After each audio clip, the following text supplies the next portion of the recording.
삼성전자 주가 때문에 요즘 정말 관심 많으셨죠. 최근에 너무 가파르게 오르니까 이거 진짜 뭔가 있는 상승인가? 궁금해하셨을 텐데요. 그래서 저희가 보내주신 증권사 리포트랑 최신 뉴스들을 한번 싹 모아봤습니다. 오늘 이 자료들을 가지고 세 가지 질문에 대한 답을 찾아보려고 합니다. 첫째, 진짜 경쟁력이 뭔지? 둘째, 그래서 돈을 얼마나 벌 건지, 마지막으로 목표 주가는 과연 어디까지인지 한번 깊게 파고 들어가 보죠. 네, 좋습니다. 마치 탐정처럼 단서들을 하나씩 맞춰보는 거죠. 가장 중요한 첫 번째 단서, 바로 기술 경쟁력부터 시작해 볼까요? 바로 그겁니다. 특히 HBM, 이 고대역폭 메모리요. 솔직히 얼마 전까지만 해도 시장 분위기는 SK 하이닉스가 한참 앞서간다는 거 아니었나요? 그런데 자료를 보니까 분위기가 완전히 달라졌더라고요. 갑자기 엔비디아 테스트에서 최고 성능을 받았다니 이게 어떻게 된 일이죠? 정확히 보셨습니다. 바로 그게 판도를 뒤집는 게임 체인저가 되는 겁니다. KB증권 리포트를 보면 삼성의 차세대 HBM4 샘플이 엔비디아 테스트에서 아주 압도적인 성능을 보였다고 하거든요. 아, 압도적이라는 표현을 썼군요. 네. 이게 왜 중요하냐면 이걸 바탕으로 2026년에는 HBM 시장 점유율을요, 지금의 2배가 넘는 35%까지 끌어올릴 수 있다는 계산이 나오는 거죠. 잠깐만요. 2배요? 지금보다요? 네, 그렇습니다. 매출로 따지면 26조 원, 올해보다 3배나 뛰는 겁니다. 심지어 내년에 세계 최초로 HBM4 양산을 시작하면 이건 초기 시장을 완전히 장악할 수 있다는 거죠. 와, HBM에서 다시 왕자를 되찾아온다는 얘기네요. 알겠습니다. 그런데 또 하나의 아픈 손가락이 있잖아요. 파운드리 사업. 이건 TSMC랑 격차가 너무 크다는 우려가 계속 있었는데요. 맞아요. 그런데 이 부분도 정말 결정적인 전환점을 맞이한 것 같습니다. 핵심은 바로 테슬라의 차세대 AI 칩 수주 소식입니다. 아, 그니스가 그렇게 큰 의미가 있는 거였군요. 그럼요. 이건 그냥 고객사 하나 더 늘린 수준이 아니고요.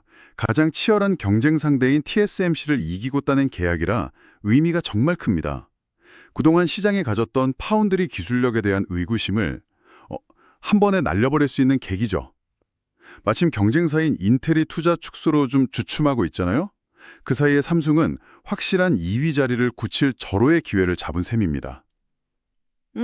HBM은 역전의 발판을, 파운드리는 추격의 고삐를 당겼다. 이렇게 정리되네요. 기술적인 자신감은 알겠는데 투자자 입장에선 그래서 이게 진짜 돈이 되느냐? 이게 제일 중요하잖아요.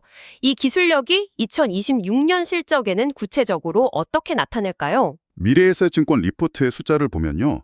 삼성전자의 체질이 완전히 바뀌고 있다는 게 보입니다. 2026년에 반도체, 그러니까 DS 부문 매출이 거의 50% 가까이 폭증해서요.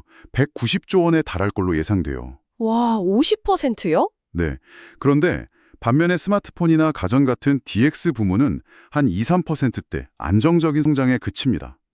이건 삼성이 다시 반도체 몰빵 회사로 돌아가고 있다는 아주 강력한 신호죠. 와, 듣고 보니 반도체 혼자서 회사를 다 끌고 가는 그림인데요.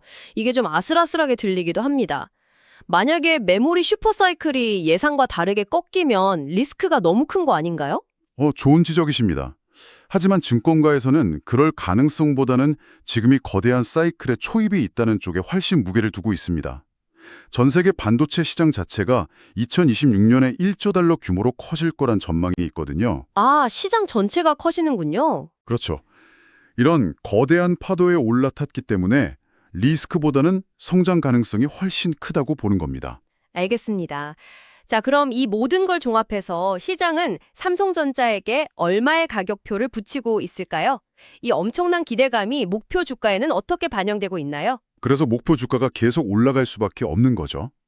자료들을 종합해보면 미래에셋이 14만 2천 원, KB증권이나 노무라는 16만 원, 심지어 SK증권은 17만 원까지 제시했습니다. 17만 원이요? 네, 이런 공격적인 전망의 근거는 2026년의 영업이익인데요. 시장 평균 예상치는 한 85조 원 정도인데 일부에선 100조 원을 넘어서 최대 133조 원까지 가능하다는 분석을 내놓고 있습니다. 결국 HBM 주도권과 메모리 슈퍼사이클, 이 두 가지가 만나서 전례 없는 이익을 만들어낼 거라는 기대감이 주가를 밀어올리고 있는 거죠. 아, 들어보니까 그림이 딱 그려지네요. 결국 HBM4라는 이 압도적인 기술 하나가 파운드리 수주, 반도체 실적 폭증, 그리고 17만 원이라는 목표 주가까지 모든 걸 연결하는 핵심 고리였군요. 맞습니다. 하지만 여기서 우리가 한 걸음만 더 나아가서 이런 질문을 던져보면 어떨까요? 지금까지 우리는 TSMC나 인텔 같은 제조사와의 경쟁 구도에만 집중했잖아요. 네, 그렇죠. 하지만 이 모든 기술 경쟁의 배경에는 엔비디아, 테슬라 같은 거대 AI 기업들의 폭발적인 수요가 있습니다. 어쩌면 미래의 진짜 경쟁은 단순히 누가 더 잘 만드느냐의 문제를 넘어서요. 이 소수의 거대 고객사들이 반도체 공급망 전체를 어떻게 재편할 것인가, 여기에 달려있을지도 모릅니다. 그 점을 생각해 보시면 앞으로의 기술 지형을 더 깊이 이해하는 데 도움이 될 겁니다.